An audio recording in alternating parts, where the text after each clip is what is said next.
In just a few seconds, 19-year-old Drake Bickett is about to hear words that will destroy his family forever. His grandmother is dead. Her body was burned, decapitated, left on the side of a deserted road. And police believe the people responsible may be closer to him than anyone could imagine. Stay with us, because this case only gets darker. Subscribe now for real true crime stories that expose what others try to hide. The call no teen is ready to receive. For most 19-year-olds, life is just beginning. Dreams feel possible. The future feels open. The past, no matter how painful, feels survivable. But for Drake Bickett, everything changed in an instant. One phone call, a few words, and suddenly the world he knew collapsed. On the other end of the line, authorities delivered the news no grandchild should ever hear. His grandmother, 65-year-old Marilyn Gandert, was dead. Not just dead, but murdered in a way so violent it would shock an entire community. Her body had been burned, she had been decapitated, and she had been dumped beside a deserted road, as if her life meant nothing. But the horror didn't stop there, because investigators were already looking at someone Drake loved. Someone who had once tucked him in at night, someone who had raised him, his own mother. Who was Marilyn Gandert? To neighbors, Marilyn Gandert was known as quiet but strong. She owned her home, she took pride in independence, and even in her mid-60s, she refused to be intimidated. But Marilyn had a problem, one that would ultimately place her in deadly danger. Squatters, people living in her home without permission. And shockingly, one of them was her own daughter. A family conflict turns dangerous. According to investigators, Marilyn had recently tried to evict several people from her property. She wanted them gone. She wanted her home back, and she wasn't backing down. This wasn't just a legal dispute. It was a deeply personal betrayal. Family tension escalated. Arguments intensified, and behind closed doors, resentment grew. What no one realized at the time was that this conflict would soon turn fatal. The sudden disappearance. Then, Marilyn vanished. No calls, no sightings, no explanations. At first, it didn't immediately register as a crime. She was an adult, independent, capable. But as days passed, concern turned to fear. Friends noticed something was wrong. Family members felt it. Police were notified. And then, 2 weeks later, came the discovery that confirmed everyone's worst nightmare. A body found where no one was looking. Along a quiet, isolated stretch of road, authorities found human remains, burned, mutilated, unrecognizable at first glance. Investigators would later confirm what no one wanted to believe. The remains belonged to Marilyn Gandert. The brutality of the crime stunned even seasoned investigators. This wasn't an accident. This wasn't a crime of panic. This was deliberate. A teen surrounded by death. For Drake, this wasn't the first time death had touched his life. Years earlier, his father had also died under mysterious circumstances. Details were unclear. Questions lingered. Answers never fully came. Now, history seemed to be repeating itself. Only this time, the implications were far more terrifying. 2 deaths, 1 family, and a growing cloud of suspicion. When police looked inward, as detectives pieced together Marilyn's final days, one detail became impossible to ignore. The people closest to her were also the last to see her alive. Among them, her daughter, Drake's mother. According to investigators, evidence began pointing toward a disturbing possibility that the murder may have involved someone from inside the family circle. No arrests yet, but the questions were multiplying fast. A case that feels unthinkable. For viewers watching this story unfold, one thought echoes louder than any other. How does a family reach this point? How does a disagreement over a home escalate into murder? How does loyalty dissolve into violence? And how does a teenager survive knowing the truth may implicate his own mother? This wasn't just a homicide. It was a family implosion. Why this story matters. This case isn't only about Marilyn Gandert's death. It's about betrayal within families, cycles of violence, and the devastating ripple effects left behind. It's about what happens when unresolved conflict meets desperation, and no one intervenes in time. Before Marilyn Gandert vanished, there were arguments, threats, desperation, and a house that had quietly become the center of a family war. What started as a dispute over property would soon spiral into something far more dangerous. This is where everything began to fall apart. Marilyn's home was no longer her sanctuary. For years, Marilyn Gandert's home had represented stability. It was where holidays were spent, where family gathered, where memories lived. But slowly, almost unnoticed, that home changed. People began staying there who had no legal right to be inside. Some were friends of family members. Some were acquaintances. And one of them, according to investigators, was Marilyn's own daughter. The lines between family, obligation, and control began to blur. The squatters move in. According to police reports, Marilyn had grown increasingly uncomfortable with who was living in her house. Bills were rising, property damage was reported, and tensions were growing behind closed doors. Neighbors later recalled raised voices, arguments that spilled outside, a sense that something was deeply wrong. Marilyn wasn't passive. She wanted them out. A mother tries to take back control. At 65, Marilyn made a decision that would change everything. She tried to evict the squatters. This wasn't just a legal move, it was a declaration. She wanted her home back. She wanted boundaries respected. And she wanted control of her life again. But for those living inside the house, eviction meant something else entirely. It meant homelessness, loss of access, loss of power, and for some, that was unacceptable. Family ties begin to fracture. According to investigators, the eviction attempt created a major rift within the family. Marilyn's daughter reportedly felt cornered. Witnesses later described growing resentment, emotional volatility, and heated confrontations. This wasn't just about a house anymore. It was about pride, survival, and long-simmering family wounds reopening all at once. Drake caught in the middle. At just 19, Drake Bickett was already carrying more than most people his age. He had lost his father under mysterious circumstances years earlier. Now, his family was imploding around him. Loved ones were turning against each other. Tension filled the air, and loyalty was being tested. Drake, by all accounts, was caught in the middle, trying to survive without fully understanding the danger building around him. Warning signs no one acted on. Looking back, investigators would later say the warning signs were there. Escalating arguments, threats over housing, emotional instability, desperation. But like many family conflicts, it was dismissed as private. Something people believed would resolve itself. Didn't. The last days Marilyn was seen alive. In the days leading up to her disappearance, Marilyn reportedly appeared stressed but determined. She spoke to friends about wanting peace, about wanting her life back. She never mentioned fear, but she did mention frustration. That would be the last version of Marilyn many people would remember. Then silence. One day, Marilyn simply stopped responding. No calls, no messages, no explanations. At first, some assumed she needed space. Others felt something was wrong immediately. As hours turned into days, concern escalated, and law enforcement was notified. The house falls quiet. What investigators found next raised immediate red flags. The home felt abandoned. Personal items remained. Signs of a struggle were subtle but present, and the people who had been living there were suddenly difficult to locate.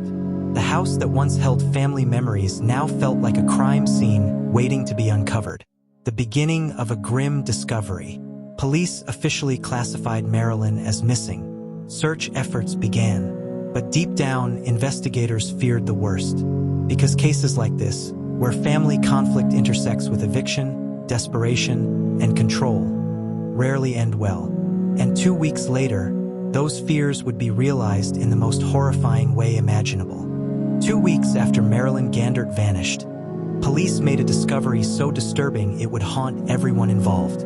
What they found confirmed their worst fears and instantly transformed a family dispute into a brutal homicide investigation. This is the moment everything turns irreversible. 2 weeks of hope and dread. For 14 days, Marilyn Gandert existed in limbo, missing but not yet gone. Search teams scoured areas near her home. Friends checked hospitals.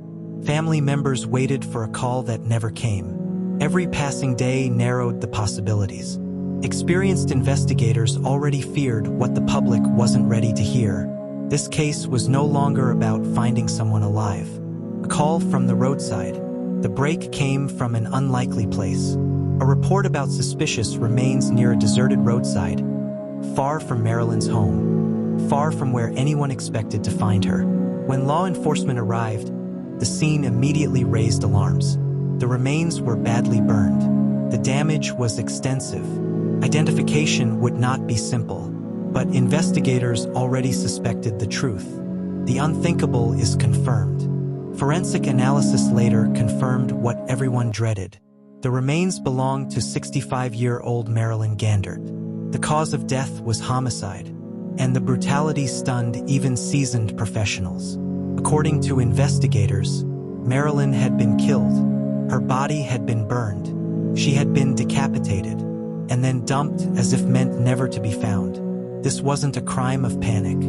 It was a crime of intent. Shockwaves through the community. News spread quickly.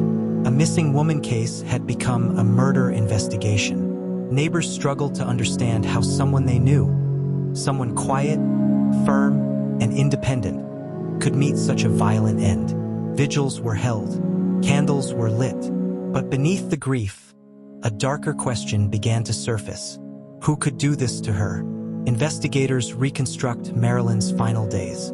Detectives retraced Marilyn's last known movements. They focused on who she spoke to, where she went, who had access to her home. The timeline narrowed, and once again attention returned to the house.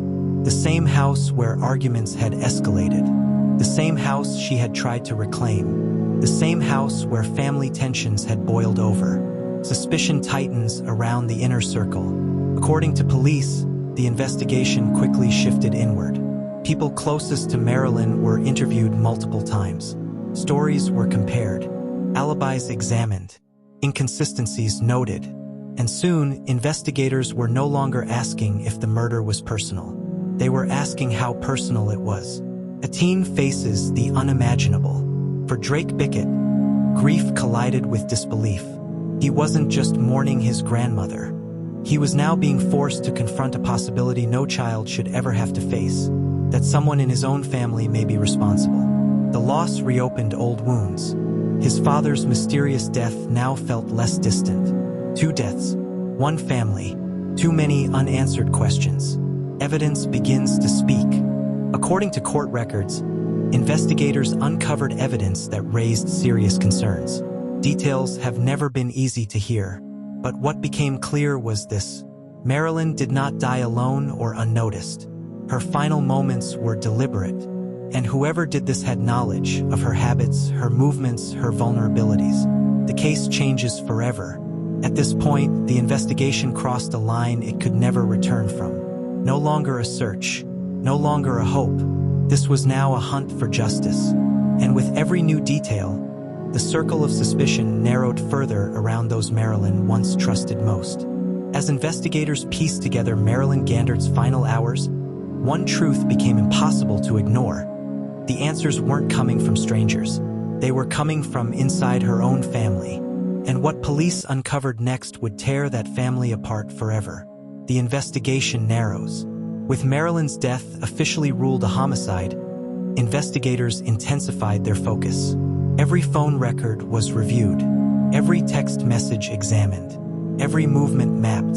The timeline grew tighter, and the closer detectives looked, the clearer it became that Marilyn's last days were spent in conflict, not isolation. The eviction becomes the motive.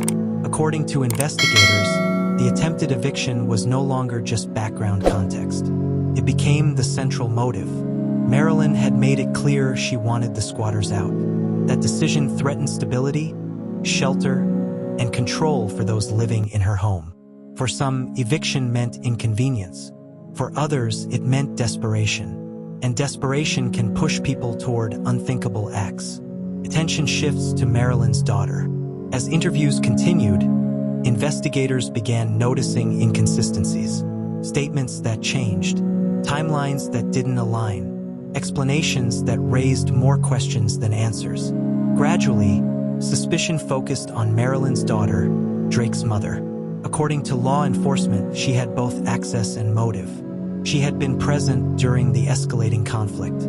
She had something to lose if Marilyn followed through with eviction. And she had been among the last people to see Marilyn alive. A teen forced to choose silence or truth. For Drake, the investigation entered a devastating phase. He was no longer just a grieving grandson. He was now connected to the center of the case through blood. Police interviews became more difficult. Every question felt loaded, and every answer risked hurting someone he loved. No teenager is prepared for that kind of pressure. The evidence tells its own story. According to court documents, investigators uncovered physical and circumstantial evidence that painted a troubling picture. While specific details remained sealed or sensitive, authorities stated that the evidence suggested planning rather than impulse, familiarity with Marilyn's routine, and an attempt to conceal the crime. This wasn't a random act of violence. It was personal. The shadow of the past returns. As the case gained attention, people began asking questions about Drake's father. His death, once considered mysterious but distant, was now viewed through a different lens. Investigators reviewed old files. Connections were explored. No conclusions were immediately drawn, but the pattern was unsettling. 2 deaths, 1 family, and a growing sense that tragedy was not accidental. The family splinters. As suspicion intensified, the family fractured. Some stood by Marilyn's daughter. Others distanced themselves completely. Private conversations became guarded. Trust dissolved. The family was no longer united by grief, but divided by fear and disbelief. The weight of public attention. Media coverage exploded. Headlines emphasized betrayal. Comment sections filled with speculation. For Drake, this meant his pain was no longer private. His family's tragedy had become public consumption, and the pressure mounted daily. A case built on more than evidence. Prosecutors weren't just building a case around facts. They were building it around intent, motive, and opportunity. And according to investigators, those 3 elements were beginning to align. The investigation was no longer circling possibilities. It was closing in. When the investigation reached its end, justice finally had a name to pursue. But for one teenager, no verdict could undo what was lost. In this final chapter, we confront the charges, the consequences, and the haunting question left behind. When family is the crime scene, who survives the truth? From suspicion to charges. After months of investigation, authorities reached a turning point. According to prosecutors, the evidence had grown too strong to ignore. Formal charges were filed. The news sent shockwaves through the community and through Drake's life, because the person now facing the full weight of the justice system was his own mother. For Drake, grief transformed into something far more complicated. Love, confusion, anger, loss, all existing at the same time. The legal system takes over. Court proceedings moved forward slowly. As they always do, evidence was presented. Arguments were made. Timelines were dissected in painstaking detail. To the legal system, this was a case file. To Drake, it was the public dismantling of his family. Every headline reopened wounds. Every hearing reminded him of what could never be repaired. A community watches in silence. The public followed the case closely. Some demanded accountability. Others struggled with disbelief. How could a family dispute end like this? How could eviction escalate into murder? The brutality of Marilyn Gandert's death lingered in every conversation. And with each update, the reality became harder to escape. This was not just a tragedy. It was a warning. The weight of 2 losses. For Drake, the pain was layered. He wasn't only mourning his grandmother. He was also confronting the shadow of his father's earlier death.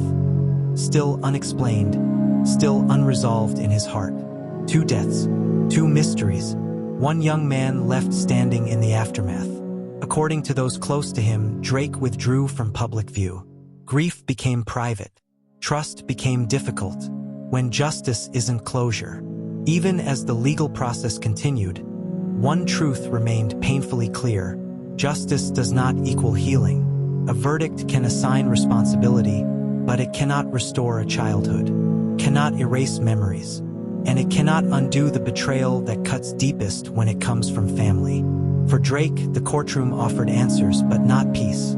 Marilyn Gandert's legacy. Marilyn's life was ultimately reduced to headlines about her death.